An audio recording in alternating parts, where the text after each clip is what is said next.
In the spring of 1944, maintenance officers at the Anzio beachhead noticed an unusual pattern in their equipment logs.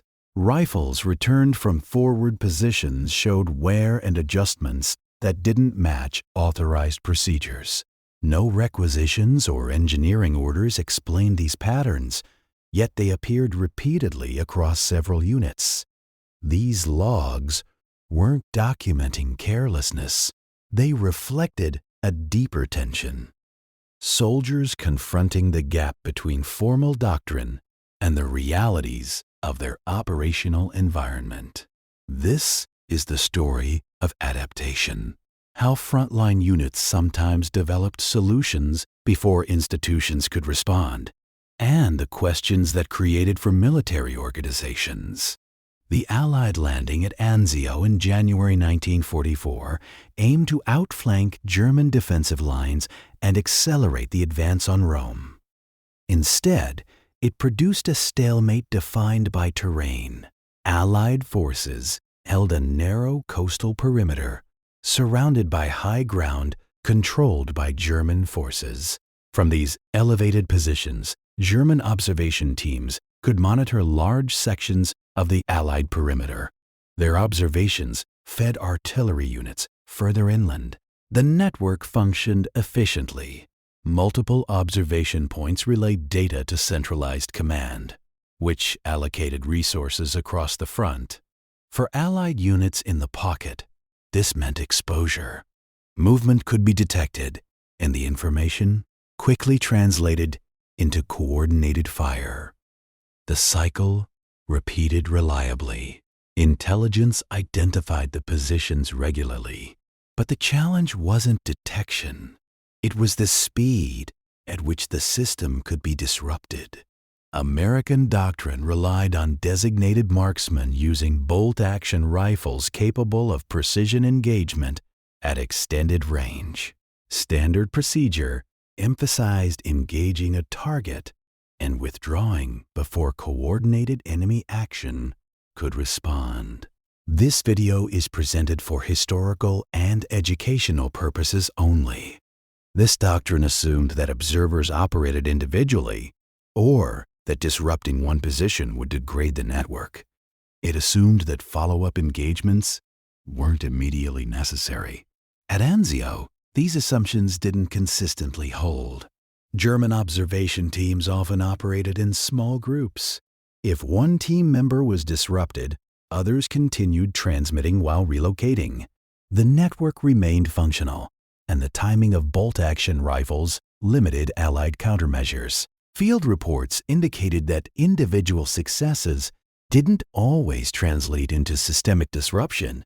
Requests for alternative equipment were noted, but institutional guidance emphasized that standard-issue rifles remained appropriate for their role. The challenge wasn't equipment deficiency. It was the interaction between doctrine, weapon mechanics, and operational patterns. Some frontline units began experimenting within the limits of regulations to address this mismatch. Maintenance logs show adjustments and modifications to equipment, often improvised and undocumented. These actions were technically unauthorized and carried potential safety and accountability risks. The purpose of these adaptations was to reduce delays in engaging multiple targets and to improve the ability to influence observation networks. Details of the modifications are intentionally generalized. What matters is the principle. Units found ways to adapt equipment and tactics to operational conditions, even when formal doctrine had not yet accounted for the problem. Records suggest that these adjustments sometimes affected how observation networks operated, illustrating the potential impact of field-level adaptation on operational flow. The discovery of these modifications prompted a careful institutional response. Unauthorized alterations violated regulations, raising concerns about safety and accountability. Yet, operational observations indicated improvements in performance. Military leadership faced a dilemma: enforce rules strictly or validate effective field innovation. The solution was measured and bureaucratic. Units were investigated, equipment underwent systematic engineering evaluation, and patterns of adaptation were analyzed without attributing actions to specific individuals. Testing focused on safety, reliability, and functional performance. Findings emphasized that adaptations needed standardization to ensure consistency and minimize risk. The compromise. Formal guidance allowed controlled adaptation while maintaining accountability. The origin of the modifications remained undocumented, preserving institutional priorities.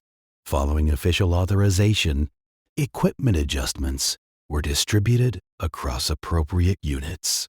Post-war analysis suggested that these changes improved operational responsiveness in some sectors, though exact outcomes remain generalized.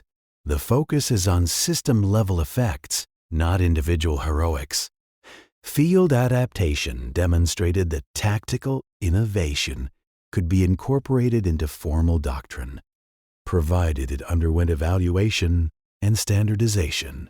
Soldiers who contributed to these adjustments did so within a framework of operational necessity, but their individual efforts largely went unrecognized. Anzio illustrates a recurring tension in military organizations, the gap between doctrinal assumptions and operational reality. Military effectiveness depends on discipline, rules, and standard procedures, but these structures can lag behind evolving tactical environments. Adaptation at the field level can bridge this gap, but it also raises questions about risk, accountability, and organizational cohesion. Both unauthorized innovation and strict adherence to procedure have consequences.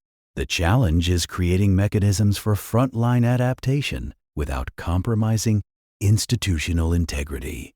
The Anzio case highlights how militaries can evaluate tactical innovation systematically, incorporate effective changes, and maintain operational discipline simultaneously. Field modifications like those at Anzio rarely appear in popular histories. Academic studies and archival research document that frontline units sometimes improvise solutions to tactical problems, but specific details are often obscured.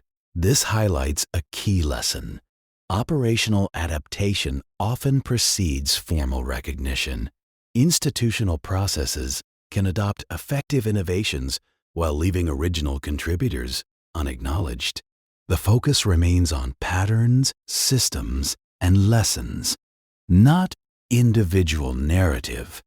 The Anzio example is not a story of heroism or bureaucratic brilliance.